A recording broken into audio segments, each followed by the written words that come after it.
Everything I say on this channel is just my opinion. I'm not a doctor. I don't play one on TV. Hello everyone, Semi-Retired Bob here. I talk about the carnivore diet, all things related to the carnivore diet, and miscellaneous odds and ends. Today is one of those miscellaneous odds and ends days. As you can see, I'm out cutting my grass for the first time this year. First, let me start by explaining that I have been gone for a while, because I did have to have, it was not a big deal. It was a little piece of minor surgery to the back of my neck. I apparently had a little bone chip back there that was giving me problems.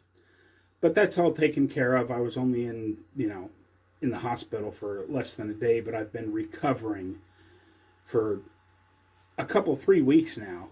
And everything seems to be okay. As you can see, I was out cutting my grass, which was quite the chore since I haven't been doing much. I mean, I feel like I'm old, fat, and ugly right now because I've been doing nothing since December when I fell, but hopefully that gets corrected here very, very soon. I did at least manage to get through the grass, the front yard, in one shot. As you'll be able to see in the video, I've been complaining about my neighbor's sprinkler system for quite some time since he had it put in. And as you'll see, maybe you can tell, maybe you can't, but the only time my mower died was when I was over there next to his property sawing my way through wet grass instead of what should have been dry grass the whole way, because it went through the rest of the yard like it was nothing. You can see I didn't realize how thick it had gotten, because I just noticed, a week ago how green the grass was getting, and now it was, well, you'll be able to see just how thick it had gotten, and it's now only April the 17th. But yeah, today's going to be a little bit about just how to save money. Not necessarily all carnivore stuff, just saving money in general as a person on a fixed income. Obviously, the carnivore part of this is ground beef and eggs, folks. People will talk about how, you can't get complete nutrition and blah, blah, blah, blah, blah. I've been on basically a ground beef diet for a year and a half, and I just added eggs back like a month and a half ago because the price of eggs finally came down enough to make it worthwhile. So don't let anybody tell you that ground beef and eggs is not a solid, complete diet, because it certainly is. You could live on just ground beef, and you could live on just eggs. Putting them together seems pretty good to me. Let me know what your thoughts are for other cheap carnivore meals down in the comments. And while I'm talking about comments, don't forget to hit that thumbs up button, hit the like button, hit the subscribe button if you haven't already. Drop down in the comments and say, "Hi, Bob. All these things really do help me get the word out that it's never too late to change your life." I'm less than a month away from my 63rd birthday, and I'm doing things I couldn't do back when I was 40, like out there cutting my own grass. One of the other ways you can save money, now I do have to have a little disclaimer in here. I did, once upon a time, receive a free pair of shoes from Fitville. I talked about them a lot in the past. And if you're interested, I do still have a discount code down in the comments. But the real savings, because the shoes aren't dirt cheap, but they do have a wide toe box, so those of us with fat feet get a little bit better fit. One of the things that I was just thinking about the other day while I was out running some errands,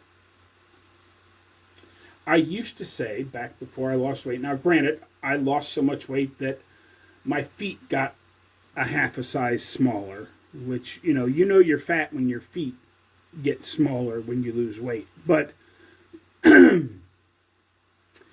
I remembered, once upon a time back in the early 90s or so. It might have even been mid 90s. I thought, well, maybe I'll walk better if I buy an expensive pair of shoes. So I went out and bought a popular brand of tennis shoe instead of just the $15 Walmart specials that I'd been buying, figuring that, I'd get more life out of those shoes. But that didn't really happen. I've always said that the boxes fit better than the shoes, but the expensive shoes that I paid, I think it was, it was expensive at the time. I think I paid like 50 or 60 bucks for a pair of shoes. And they didn't really last any longer than my El Cheapo big box store shoes. So I thought, well, that's an experiment that didn't work. Where all this is going, hang on just a second. Had to get a little sip of water there. Where this is going is I was just thinking, it was more than 2 years ago that Fitville sent me that pair of shoes. And I just wore them outside to cut the grass in them. I wear them pretty much for every walk. And they're still holding up 2 years later, where I've never had shoes last that long before. So take that for what it's worth. The long-term savings and not having to buy shoes every 3 to 6 months like I used to might be worth exploring. One of the other places that I've been thinking about, because I just had to pay my bill last month, another place we can save money is seniors on a fixed income. And this is not sponsored. I'm just telling you about my particular experience. Mint Mobile. That's right, Mint Mobile. You've probably seen their commercials. I've been on them for 4 or 5 years now. It was a little spotty when I first signed up, but then when T-Mobile and Sprint merged, my coverage went way up, and I've had zero problems with it the whole time. The only thing that has gone up in my basic package is the amount of data I get. When I first signed up all those years ago, I was like 1 or maybe 1.5 gigs of data on the base plan.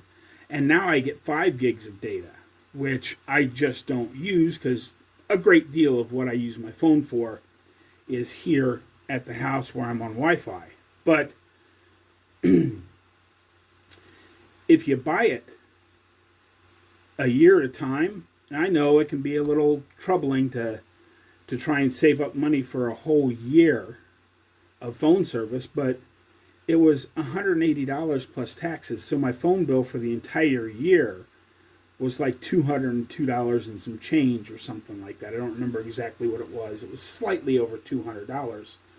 Whereas, if you look at these major name brand phones with their name brand plans, I know a lot of people that are spending $40, $50, $60 a month. So we can save ourselves some money that way. I did want to cover one more quick little topic about Carnivore before I let you watch the rest of me mowing here. And I'm probably way behind the story here because I haven't posted in quite some time. But the big hullabaloo about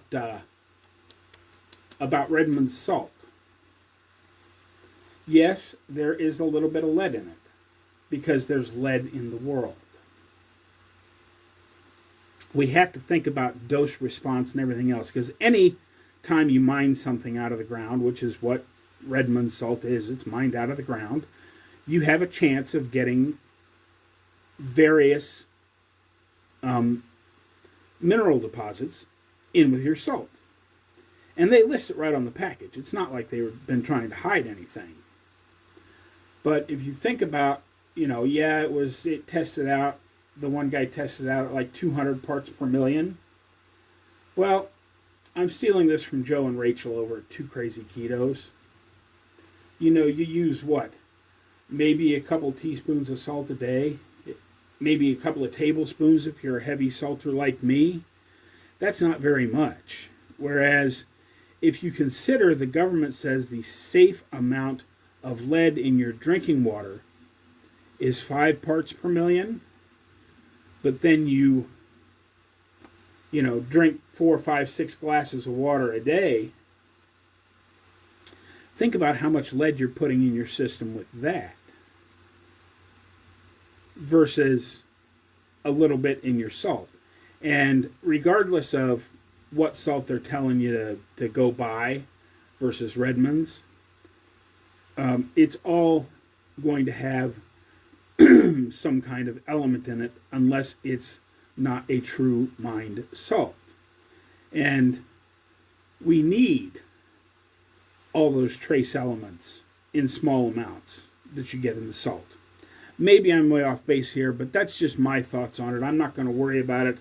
I've had, I think I've bought since I started Carnivore almost 4 years ago now.